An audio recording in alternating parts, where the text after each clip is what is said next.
அடடா! அடிக்கிற குளிருக்கு உடல் சோர்வு நீங்க சுட சுட இந்த மாதிரி மாலை உணவு ஆரோக்கியமான முறையில் செஞ்சு கொடுத்து பாருங்க. 4 எக்ஸ்ட்ரா கேட்டு வாங்கி சாப்பிடுவாங்க. எப்பவும் ஒரே மாதிரி எண்ணெயில் பொரிச்ச ஐட்டமாக செஞ்சு தராமல் எந்த மாதிரி ஃபில்லிங்காக செஞ்சு கொடுத்து பாருங்கள். இனி அடிக்கடி செய்ய சொல்லி கேட்பாங்க. வாங்க இன்றைக்கி ரொம்ப ரொம்ப சிம்பிளாக செய்யக்கூடிய ஒரு ஈஸியான டேஸ்டியான ரெசிபி எப்படி செய்யறதுனா பார்க்க போகிறோம். அதுக்கு மிக்சர் ஜார் எடுத்துக்கங்க. ஃபஸ்ட்டு அதில் 1 கப் அளவுக்கு கேழ்வரகு மாவு சேர்த்துட்டு, அதே கப்பில் 1/2 கப் அளவுக்கு துருவின ஃப்ரெஷ்ஷான தேங்காய் சேர்த்துட்டு இப்போ எந்த கப்பில் மாவு எடுத்தோமோ அதே கப்பில் 1 கப் அளவுக்கு தண்ணீர் அளந்து ஊற்றிட்டு இது மாதிரி ஃபஸ்ட்டு கலந்துக்கங்க. கலந்த பிறகு அரைச்சிங்கன்னா தான் தேங்காயெலாம் நல்லா அரைப்பட்டு வரும். இப்போ நல்லா மைய அரைச்சி எடுத்துகிட்டு வந்துடுங்க. கொஞ்சம் திக்காக தான் இருக்கணும். இது மாதிரி திக்காகவே அரைச்சி ஊற்றிக்கங்க. கொஞ்சமாக 1 டீஸ்பூன் அளவுக்கு மட்டும் மிக்சர் ஜாரில் தண்ணீர் அலசி ஊற்றிட்டு இதில் 1 சிட்டிகை அளவு உப்பு, 2 சிட்டிகை அளவுக்கு சமையல் சோடா உப்பு, ஆப்பச்சோடா உப்பு தாங்க சேர்த்து மாவோடு நல்லா கலந்து இது மாதிரி எடுத்து வச்சுக்கோங்க. கொஞ்சம் திக்காகவே இருக்கட்டும். இப்போ இதோடு சேர்க்கறதுக்கு சாஸ்பேனில் 1/2 கப் அளவுக்கு பிடிச்ச வெல்லம், அதே கப்பில் 1/2 கப் அளவுக்கு தண்ணீர், எந்த கப்பில் மாவு எடுத்தீங்களோ அதே கப்பில் 1/2 கப் பிடிச்ச வெல்லம் சேர்த்துருக்கேன். 1/2 கப் தண்ணீர் சேர்த்து நல்லா கலந்துக்கங்க. வெல்லம் கரைஞ்சி நல்லா கொதி வரணும். பாகுபதம் தேவையில்லை. இந்த அளவுக்கு நல்லா கொதி வந்ததும் அடுப்பு ஆஃப் பண்ணிவிட்டு இதை அப்படியே சூடாகவே மாவில் வடிகட்டி சேர்த்துக்கங்க. இது மாதிரி மாவில் கொதிக்க அப்படியே வடிகட்டி சேர்த்துக்கங்க. இந்த ரெசிபிக்கு முக்கியமான ஸ்டெப்பே இது தாங்க.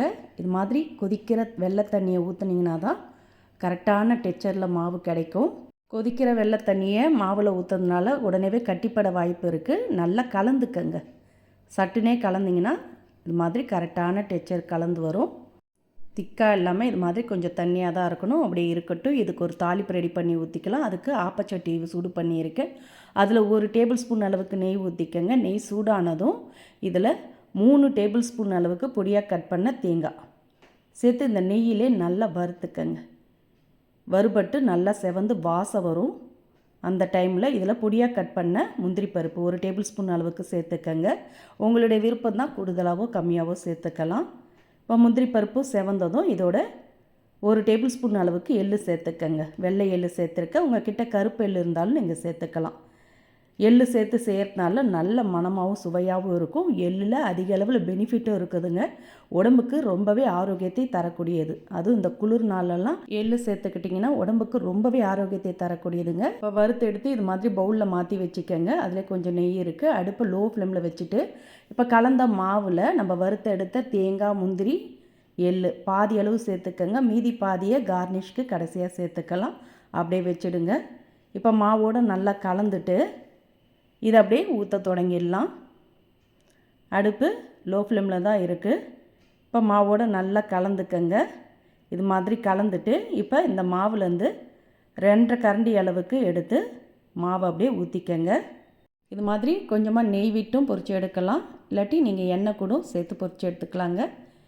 லைட்டாக மாவை பரவலாக தீத்திட்டு கொஞ்சமாக நெய்யில் வறுத்த தேங்காய், முந்திரி, எள்ளு எல்லாத்தையும் மேலாப்பில் தூவிடுங்க. பார்க்கவும் நல்லாயிருக்கும். வெந்த பிறகு நல்ல மணமாகவும் சாப்பிட ரொம்ப ரொம்ப சுவையாகவும் இருக்கும். அடுப்பை லோ ஃப்ளேமில் வச்சு இது மாதிரி மூடி போட்டு வேக விட்டிங்கன்னா நல்லா மேலேயும் வந்து ஓரங்கள் நல்லா கிறிஸ்பியாக உள்ள பஞ்சு மாதிரி சாஃப்டாக இருக்கும். இதே மாதிரி மாவு எல்லாத்தையும் சுட்டு எடுத்துகிட்டு வந்துடுங்க. இந்த 1 கப்பு கேழ்வரகு மாவில் 3லேருந்து 4 பேர்கிட்ட நல்லா ஃபில்லிங்காக சாப்பிட்லாம். ரொம்ப ரொம்ப ஹெல்த்தியான நல்ல ஒரு மாலை நேர உணவு. இதை நீங்கள் காலை நேரத்துலேயும் செஞ்சு கொடுக்கலாங்க.